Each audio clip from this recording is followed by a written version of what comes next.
Hi, we're the Princey Brothers, and we have undertaken the challenge of 3D printing and painting every monster in the Monster Manual. And we have recently reached a milestone by completing all of the A monsters. So today we're going to look back on all the monsters we've painted so far. We're going to discuss them and rank them. Let's get into the video.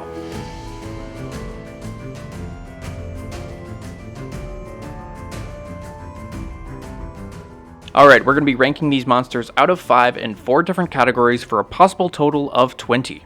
These categories are: looks, how cool does the monster look?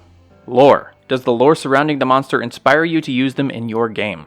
Stats, does the stat block provided in the monster manual provide an interesting combat encounter?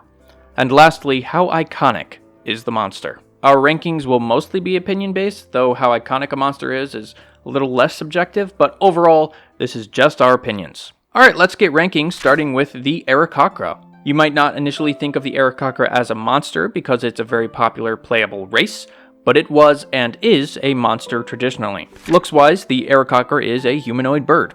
Feathers look cool, but it's not necessarily a unique concept. It gets a 2.5 for looks. Lore-wise, I think there's a lot of untapped potential here. The coolest thing is that they originate from the elemental plane of air, but they serve mostly as lackeys for bigger and better enemies. 2. The ability to fly makes the 𝐂𝐴𝐧𝐭𝐜 pretty dangerous. Players will have to either resort to ranged attacks or try and pull it down to the ground. The 𝐂𝐴𝐧𝐭𝐜 also has a dive attack that is pretty interesting. Overall, a fun stat block with potential for problem solving, so it gets a 4 in stats. While most D&D players know of the 𝐂𝐴𝐧𝐭𝐜, it's not one of the most iconic or anything. It's middling, I'd say, so I'm going to give it a 2.5 in iconic. That puts the 𝐂𝐴𝐽𝐽 at an overall rating of 11 out of 20. Next up, we have the Aboleth, an epic underwater abomination. The art is pretty cool in the Monster Manual, and there are tons of awesome looking 3D models of this thing online, including the one we used for this series. I'm going to give it a 3.5 for looks. You might think of the Aboleth as just a big dumb monster, but it's actually very intelligent. Aboleths have an entire society in the ocean depths where they maintain slaves through their immense psychic abilities and run experiments on them. Very cool and scary. 4 for lore. The Aboleth stat block has a few interesting things, including its mucus cloud. A creature that touches the Aboleth must succeed a con save or become diseased and can only breathe underwater. That ability alone could create a very interesting story for a party of adventurers. The Aboleth can also charm up to 3 targets a day, potentially making the party fight one another, which is always interesting. I'm going to give the Aboleth another 4 in stats. For how iconic it is, let's be honest, most people don't really know anything about the Aboleth. We certainly didn't before making this series, so it gets a 2 for iconic, which puts it at a total of 13.5 out of 20. Next is the Angel, celestial agents of the gods who are also created by the gods. For looks, they're basically just a guy with wings, nothing super imaginative here, but it is cool that some have unique skin colors. 1.5 in looks. Lore-wise, the angels are kind of all over the place. There are 3 different types in the Monster Manual, the coolest in my opinion being the Diva, which disguises itself and lives on the material plane as a mortal until called upon.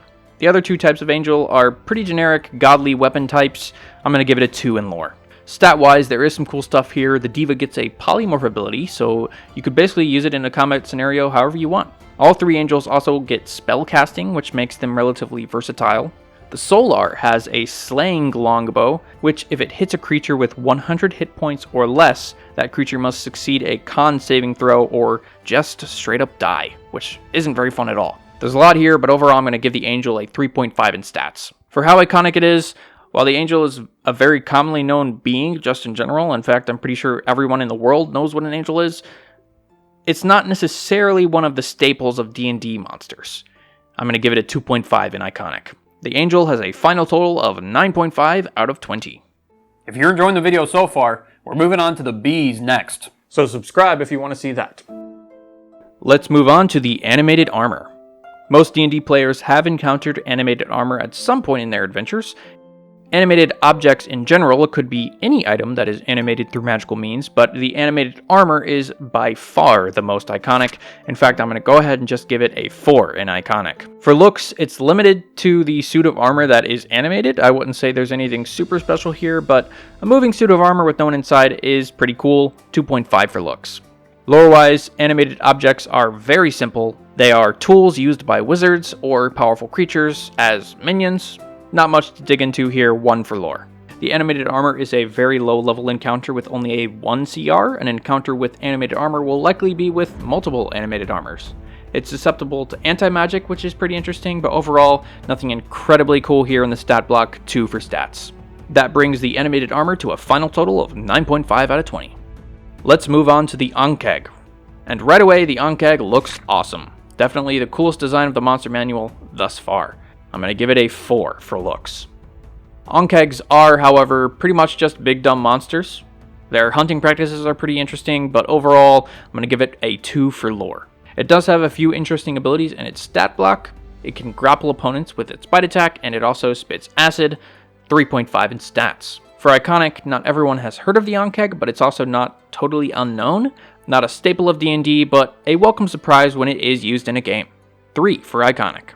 The 𝐂𝐭𝐜 gets a respectable total of 12.5 out of 20. Lastly, we have the 𝐂𝐧𝐭. You'd be forgiven if you knew absolutely nothing about these guys, because you probably just skipped over them in the monster manual because of their weird, goofy look. And for that reason, I'm going to give them a 1 for looks. But if you do stop to read their section, there is some interesting lore behind them. 𝐂𝐧𝐭 are from the elemental plane of fire.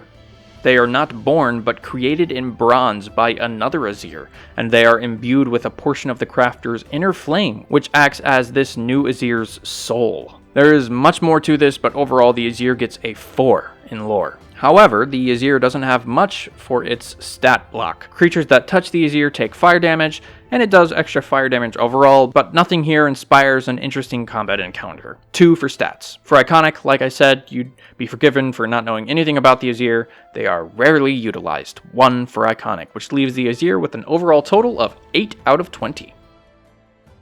And that is every A monster ranked. Let's take a look at the final results. The coolest looking monster is the 𝐂𝐭𝐜, followed closely by the aboleth. Which do you think looks cooler? I really like how Anthony's paint job came out for the aboleth. The monster with the most interesting lore is a tie between the aboleth and the 𝐂𝐧𝐭. Both very different, and both have really cool lore behind them. The monster with the best stat block is another tie between the 𝐂𝐴𝐴𝐴𝐴𝐴 and the aboleth. The 𝐂𝐴𝐴𝐴𝐴 has some interesting abilities linked to its ability to fly, and overall flying makes it a bit of a puzzle to combat. Meanwhile, if you're going to have an underwater encounter, the aboleth is a great option. The most iconic monster goes to the animated armor. Though it may not be the coolest looking or have the most interesting lore, almost every D&D player knows about the animated armor. As for the final totals, the monster with the lowest total is the 𝐂𝐧𝐭. Its interesting lore ultimately can't make up for its mediocre appearance. Sorry, buddy. The monster with the highest total is the aboleth. The aboleth is just an awesome monster overall.